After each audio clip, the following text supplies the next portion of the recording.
Have you ever noticed trees moving like this? That invisible force that brushes past us is called the wind. But the fascinating question is, how does the wind actually help nature? Well, I'll explain. Look closely at these plants. When the wind passes through, it carries tiny grains of pollen from one plant to another. This helps plants to grow and reproduce in a process called pollination.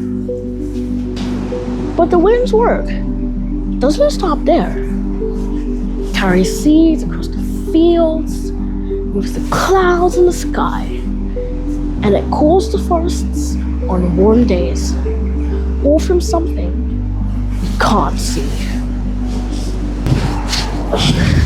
So the wind may feel like nothing more than moving air, but it's quietly carrying pollen, seeds, and the future of the forest.